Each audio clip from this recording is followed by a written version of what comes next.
Hi, you guys. We're going to talk about a way to experience and release your feelings in a way that is so much more comforting than just trying to go at it alone.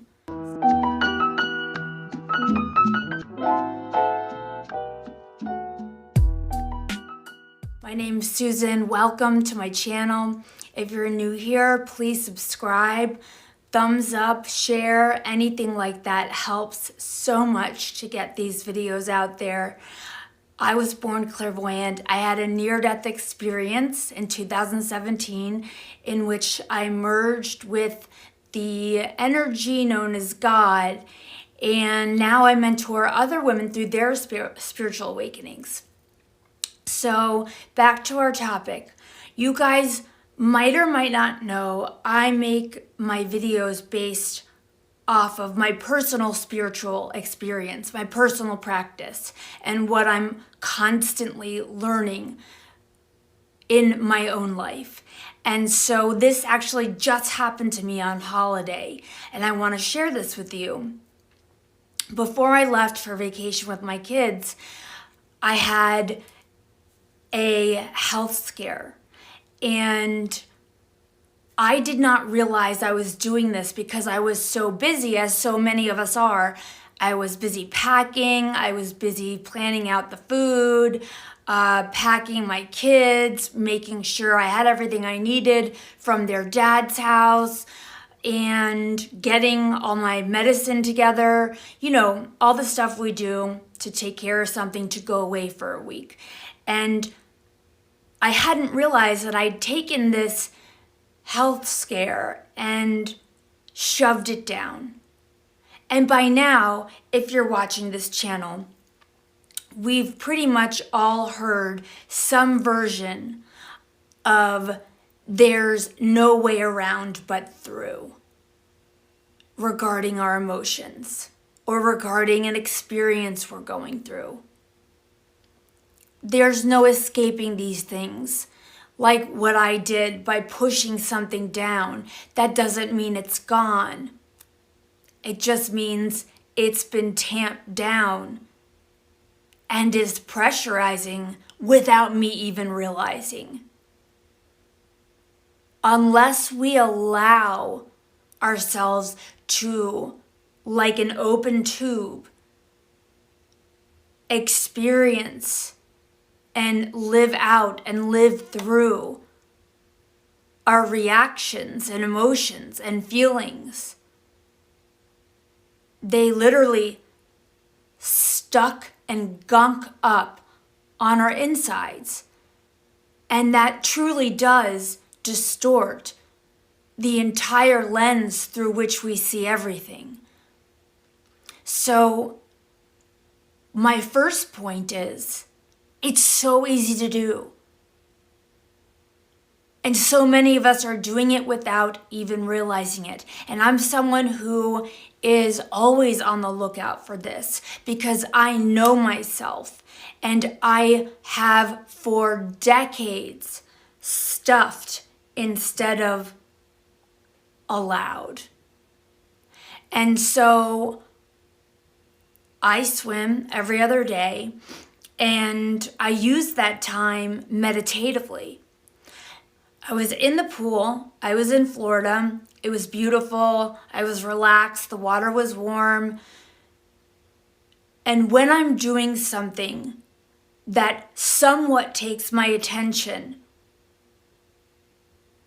away, where my ego or personality or mind is somewhat engaged, it actually allows spirit to communicate far easier because your strict attention is diluted somewhat. I was swimming laps, so although that does not take all my attention, it's like driving.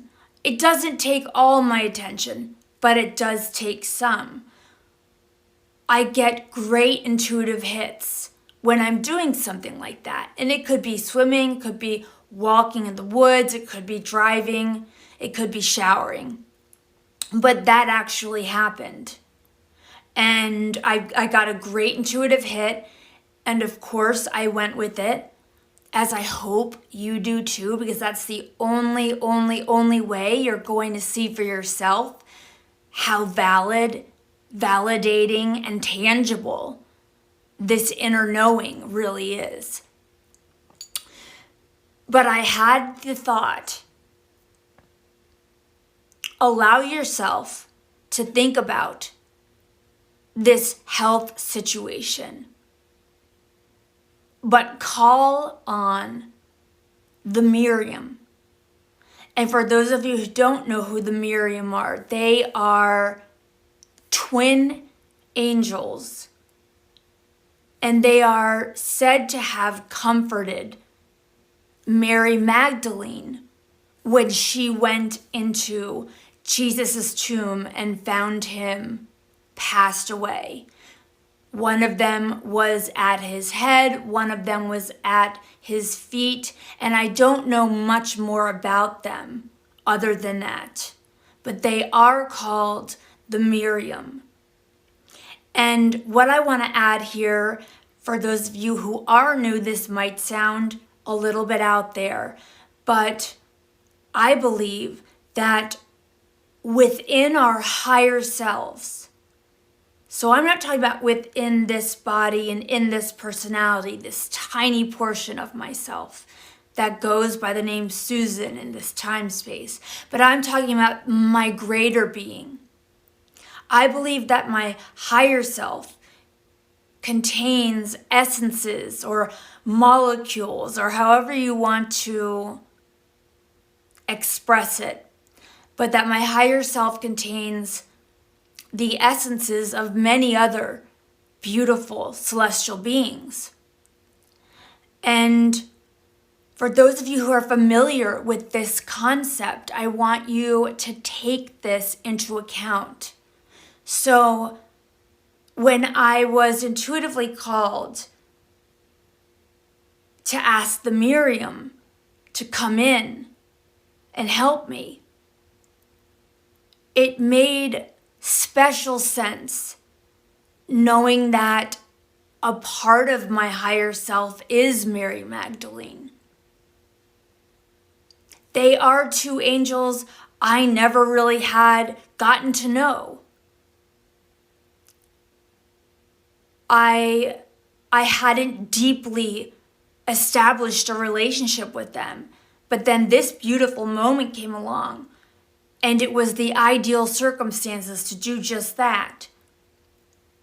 But beyond that, I want you to think of the beings that you know you have a connection to, whether that be as a part of your higher self or simply as guides that aren't a direct part of your essence.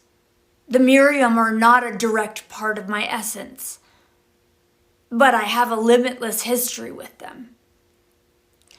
And the reason I was asked to call them in, and again, it could have been anyone I was close with, but I'd never tried this before, even though it sounds so simple.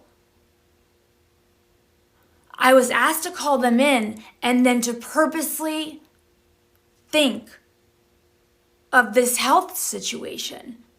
And I felt my resistance. I didn't want to. I didn't want to feed it. I didn't want to think about it. I wanted to try to stay in the moment. But the truth was, it was like a constant emotional knocking on my mental door. I was just choosing to forcibly ignore it. But it was there and it was constant.